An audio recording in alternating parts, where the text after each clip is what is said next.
Good morning student. आज हम another angular measurement instrument की बात कर रहे हैं। Is one the sine bar. Okay, sine bar is the one of the precision instrument along with the slip gauges in angle measurement. Okay, तो sine bar क्या होता है? एक हमारा प्रिसीजन इंस्ट्रूमेंट है along with the slip gauges in angle measurement. हम slip gauges के through इसमें क्या करते हैं? एंगल का मेजरमेंट करते हैं। एंगल मेजरमेंट यानी कोई भी एंगल है आपका थीटा, यानी हमें अननोन थीटा को फाइंड करना है, यानी हमें अननोन एंगल को इसमें फाइंड करना है। स्लिप गेजेस होते क्या हैं? स्लिप गेजेस क्या होते हैं? आपके रेक्टेंगुलर ब्लॉक्स होते हैं। ठीक है, तो रेक्टेंगुलर ब्लॉक्स होते हैं, इस सेट्स होते हैं, ब्लॉक्स का सेट्स होते हैं। तो इसमें इससे हम क्या कर सकते हैं? जैसे कोई भी ऑब्जेक्ट है उसकी हम हाइट फाइंड कर सकते हैं। ठीक है, डिफरेंट साइजेस के ये आपके सेट्स होते, ब्लॉक्स होते हैं। ठीक है, तो इसमें क्या होते हैं? सपोज इसमें क्या होते हैं? 45 पीसेस का एंड 103 पीसेस के सेट्स होते हैं। ओके, तो इन सेट्स को हम क्या बोलते हैं? Metric set. ठीक है, तो इसमें क्या होता है? जैसे सपोज एक 45 पीसेस का एक सेट है, तो इसमें क्या होता है? एक रेंज होती है। रेंज सपोज 1.0012 टू 1.009 तक की रेंज होती है। इसमें हमारे कितने पीसेस होते हैं? इसमें हमारे होते हैं 9 पीसेस का सेट होता है। ठीक है, तो इस तरह से आपके 45 पीसेस के आपके सेट होते हैं, यानी उसमें अलग अलग रेंज होती है। जैसे 1.001 से 1.009 तक के जो सेट होगा उसमें आपके 9 पीस होंगे। अनदर वन इज 1.01 टू 1.09 के 9 पीसेस का सेट होगा। ओके, तो ये जो सेट्स होंगे इसे हम क्या बोलते हैं? Matrix set. ठीक है, अनदर 103 यानी 103 पीसेस का सेट होगा, उसमें भी आपकी रेंज आएगी। उसमें रेंज आती है आपकी 1.01 से लेके 1.49 इसमें हमारे क्या होते हैं? 49 पीसेस का सेट होता है।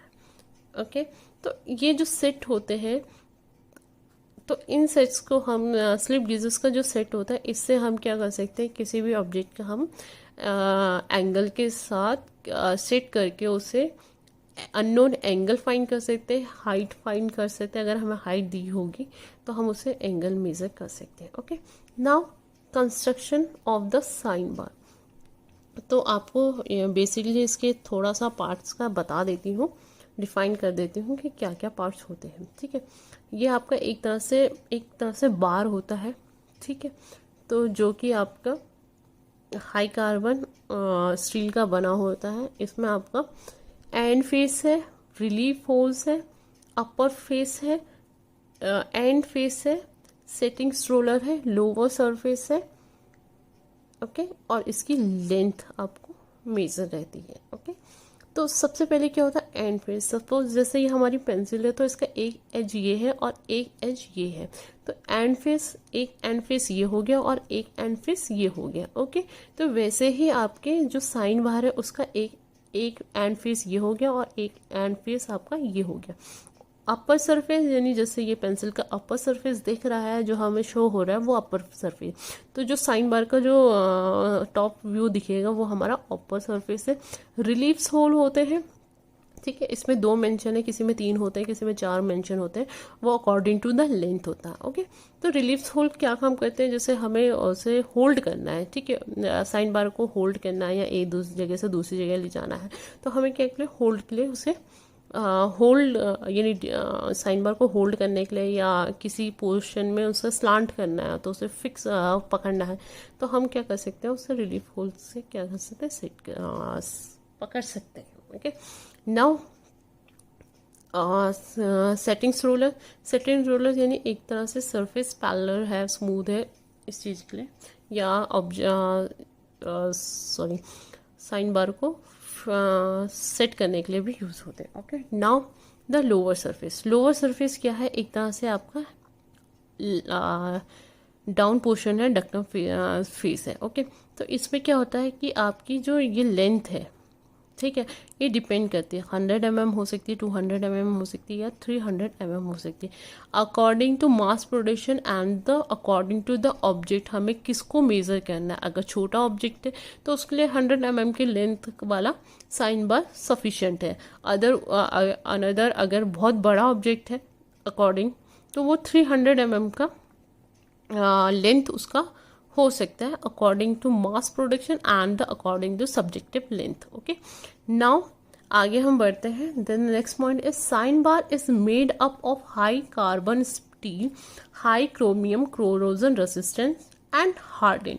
जो हमारा साइन बार का बॉडी है वो किस चीज़ से बनी रहती है, हाई कार्बन स्टील से, okay, and high chromium corrosion resistance material से बनी रहती है, और ये क्या होते हैं, हार्डेंड होते हैं। It consist 2 rollers with the steel bar. Okay, तो जो ये स्टील बार है तो इसमें क्या होते हैं, कंसिस्ट होते हैं 2 रोलर, जिसको हम क्या बोलते हैं, settings roller. Okay, the 2 rollers are very accurate and highly precise and truly equal in diameter. ठीक है, जो ये आपके रोलर्स होते हैं, ये 2 रोलर्स दिख रहे हैं आप लोगों को, तो ये जो रोलर्स होते हैं बहुत ही एक्यूरेट होते हैं and highly precise and truly equal in diameter. ठीक है, तो ये एक्यूरेट होंगे। अगर ये एक्यूरेट नहीं होंगे तो अगर हम किसी सरफेस में रखेंगे, इसे प्लेन सरफेस में रखेंगे, तो इसमें क्या होगा, एंगल नापने में क्या होगा, एरर्स हो सकती है। अगर इसका सपोज डायमीटर 2 है और इसका डायमीटर 3 है तो वो ऑब्वियसली वो इनबैलेंस्ड हो जाएगा। ओके, तो इसका जो रोलर का डायमीटर वो सेम होना चाहिए, हाईली एक्यूरेट होना चाहिए और हाईली प्रिसाइज्ड होना चाहिए। Okay, when we place the sine bar on the truly flat surface the axes of the 2 rollers are parallel to each other. Okay, जैसे हम साइन बार को किसी भी सरफेस में रखते हैं, सपोज ये आपका सरफेस है, इस पर हम अगर साइन बार को रख रहे हैं तो उसके जो रोलर्स हैं, ओके, सेटिंग्स रोलर है, उसका क्या होने चाहिए, वो पैरेलल होने चाहिए एक दूसरे के। ओके, उनका जो एक्सेस है वो क्या होना चाहिए, पैरेलल होना चाहिए एक दूसरे के। Now there are the presence of relief hole in the steel bar to handle the sine bar easily and also reduce the overall weight। मैंने जैसे आपको पहले ही बता दिया है, रिलीफ होल क्या करते हैं, रिलीफ होल करते हैं आपके रिलीफ होल क्या करते हैं, साइन बार को होल्ड करने के लिए, इसको होल्ड करने के लिए, या ओवरऑल वेट को हम क्या कर सकते हैं, रिड्यूस करने के लिए। Okay, the normal distance between the 2 rollers usually available in 100 mm, 200 mm and 300 mm। जैसे मैंने आपको पहले ही बता दिया, इस बार की लेंथ यानी इनके बीच की डिस्टेंस अप्रॉक्स आपकी 100 mm हो सकती है, 200 mm हो सकती है एंड 300 mm भी हो सकती है। डिपेंड करता है आपका जो प्रोडक्शन चल रहा है या आपका जो सब्जेक्टिव है जिसे हमें मेज़र करना है, जिसमें हमें नॉन एंगल को फाइंड करना, उसके बेसिस पे हम क्या करते हैं, इसकी लेंथ रखते हैं। ठीक है, ये साइन बार की हम लेंथ रखते हैं। ओके।